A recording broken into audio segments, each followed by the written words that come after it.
Question number 4 देखेंगे प्यारे बच्चों। और क्वेश्चन नंबर 4 करने से पहले थोड़ी सी जानकारी ताश की गड्डी के बारे में देख लेते हैं।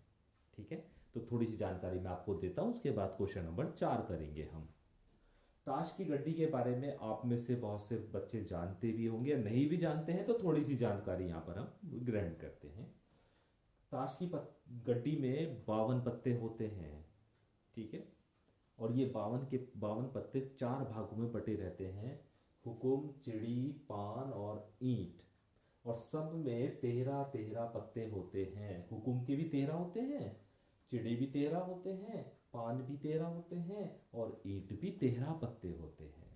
ठीक है, अब इन 13 में भी कई पार्ट होते हैं, जैसे इक्का होगा, बादशाह होगा, बेगम होगा, गुलाम होगा, और बाकी अन्य 2 से 10 तक नंबर लिखे रहते हैं।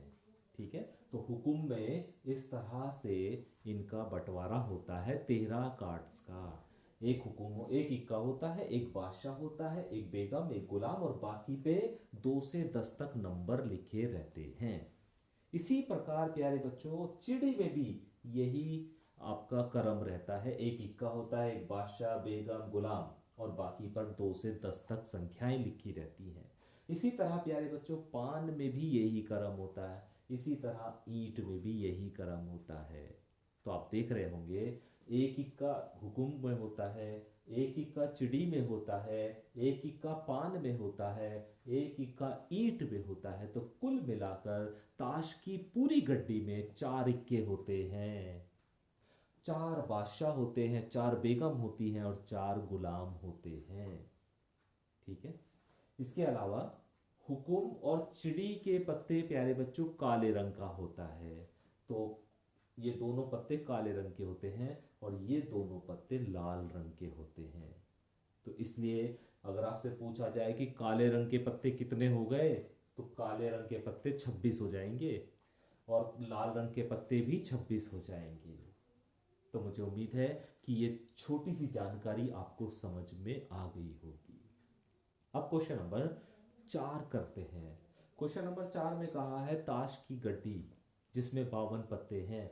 तो प्यारे बच्चों, NS बराबर 52 है, यानी जो सैंपल स्पेस है उसमें 52 पत्ते हैं। इसलिए मैंने लिख दिया कि प्रतिदृश समष्टि में जो बिंदु हैं, जितने अवयव हैं वही तो प्रतिदृश समष्टि के अवयवों की संख्या लिखनी है इसमें। तो प्रतिदृश समष्टि में कितने अवयव हैं? 52 पत्ते हैं, तो 52 ही अवयव हैं। तो प्रतिदृश समष्टि में जो बिंदु है वो कितने हो गए? 52। तो इसका पहला पार्ट तो ये हल हो गया।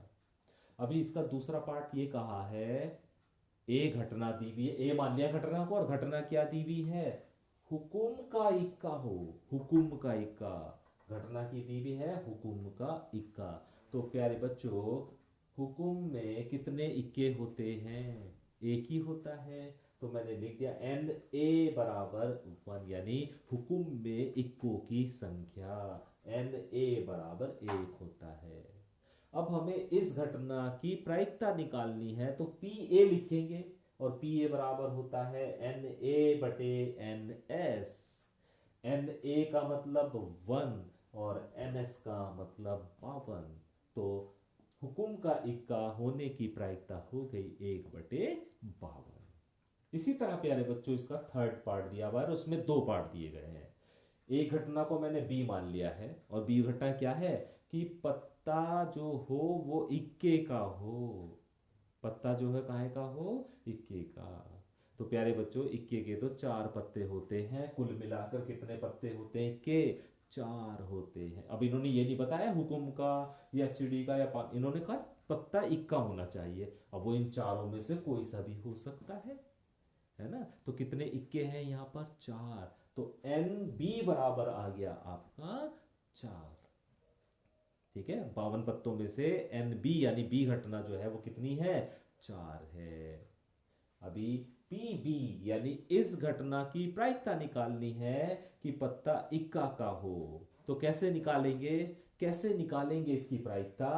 वो देख लीजिए आप। फॉर्मूला PB बराबर NB बटे NS। NB बराबर 4 है, NS बराबर 52 है। हल करेंगे तो 1/13 आ जाएगा। इसी तरह प्यारे बच्चों इसी में एक और घटना दे रखी है सी, कि काले रंग का पत्ता है। अब हम जानते हैं सी काले रंग का पत्ता है, घटना है काले रंग का पत्ता, तो एन सी यानी उस काले रंग में कितने अवयव होंगे या कितने पत्ते होंगे। तो हम जानते हैं काले पत्ते कितने होते हैं, 26 होते हैं। तो एन सी बराबर हो जाएगा आपका 26 और एन एस बराबर है आपका 52। तो अभी क्या निकालेंगे, सी घटना के घटित होने की प्रायिकता यानी पीसी, और पीसी बराबर हो जाएगा एन सी बटे एन एस, अर्थात 26/52। और 26/52 का मतलब हो गया 1/2। तो इसे आप आगे का काम खुद कर सकते हैं, पीसी निकालना है। ठीक है, तो मुझे उम्मीद है कि ये ताश की गड्डी वाला क्वेश्चन भी आपको समझ में आ गया होगा।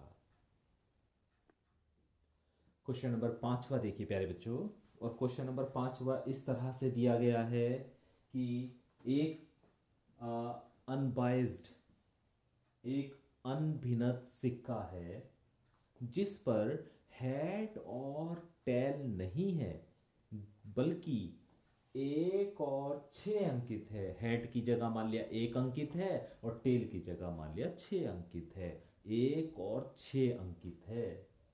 ठीक है, और एक पासा है, इन दोनों को एक साथ उछाला जाता है। सिक्के को और पासे को एक साथ उछाला जाता है। सिक्के पर अब की हेड और टेल नहीं है, 1 और 6 अंकित है। ठीक है, अब पासे पे तो वही होंगे 1 2 3 4 5 6। अभी इसके सैंपल स्पेस बनाएंगे जब दोनों को एक साथ उछाला जाता है। तो प्यारे बच्चों इस एक के साथ पासे का 1 आ सकता है, इस एक के साथ पासे का अंक 2 आ सकता है, इस एक के साथ पासे का अंक 3 आ सकता है, इस एक के साथ 4 आ सकता है, 5 आ सकता है, या एक के साथ 6 आ सकता है, या इस 6 के साथ सिक्के के जो 6 है उसके साथ पासे का 1 भी आ सकता है, इस 6 के साथ पासे का 2 अंक भी आ सकता है, 3 भी आ सकता है, 6 के साथ 4 भी आ सकता है, 5 भी, और 6 के साथ 6 भी आ सकता है। तो ये प्यारे बच्चों इसके सैंपल स्पेस तैयार हो गए हैं। अभी हमारी जो घटनाएं हैं, 2 घटनाएं इसमें हमें दे रखी हैं। पहली घटना ये है कि प्रकट संख्याओं का योग 3 है। जब हमने सिक्के को और पासे को फेंका तो जो 2 संख्याएं प्रकट हो रही हैं पासे पर और सिक्के पर, उनका योग 3 है। तो प्यारे बच्चों ये घटना ए दे रखी है। इसे समुच्चय के रूप में लिखेंगे तो ए बराबर, ऐसी घटनाएं देखेंगे जिनमें दोनों संख्याओं का योग 3 है। तो आप देखेंगे ये एक है ना, संख्या आ गई 1 और 2, और कोई ऐसी संख्या नहीं है जिनका योगफल 3 है। तो प्यारे बच्चों ए बराबर हमारे पास ये समुच्चय के रूप में से लिख दिया। अब हमें इसकी प्रायिकता निकालनी है, पी ए निकालना है। तो इसके लिए क्या करेंगे, एन ए निकाल लिया, एन ए बराबर 1 आ गया, एक ही सदस्य है।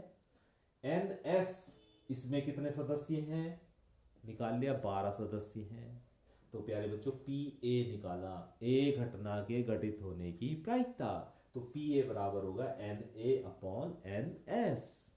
एन ए आप जानते हैं 1 है, एन एस आप जानते हैं 12 है। तो पी ए बराबर आ जाएगा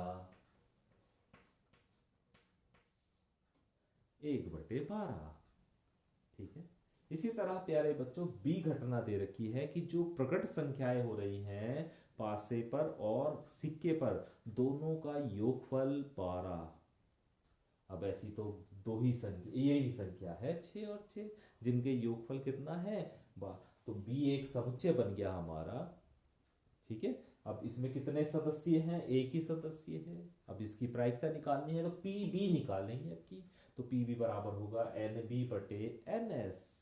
एन बी का मतलब 1 और एन एस का मतलब 12। तो ये भी कितना आ जाएगा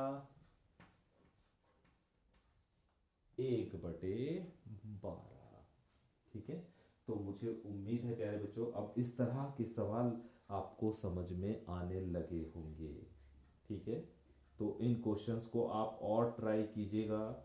क्वेश्चन नंबर 6 आप ट्राई कीजिएगा, है ना। 7 को चाहे तो आप रहने दीजिए, छोड़ दीजिए, वो मैं करा दूंगा आपको। 8th क्वेश्चन को आप ट्राई कीजिएगा, है ना। तो जितना अच्छे से आप समझ लेंगे, जितना आप खुद सवाल करेंगे, उतना ही आपको इसमें फ़ायदा हो जाएगा। तो आज प्यारे बच्चों मैं इतना ही क्वेश्चन करा रहा हूँ, है ना। आगे जो भी क्वेश्चन इसमें बचे हुए हैं उसे हम कल कराएंगे, ठीक है। क्योंकि क्लास में भी प्यारे बच्चों, आज मैंने क्लास में भी कल आपको यही क्वेश्चन कराए थे जो मैंने अभी आपको ऑनलाइन भेजे हैं। तो इसलिए कोशिश करें क्लास में भी आए, और ऑनलाइन में जो आपको वीडियोस भेजे जा रहे हैं उससे भी उसे समझने की कोशिश करें। Thank you.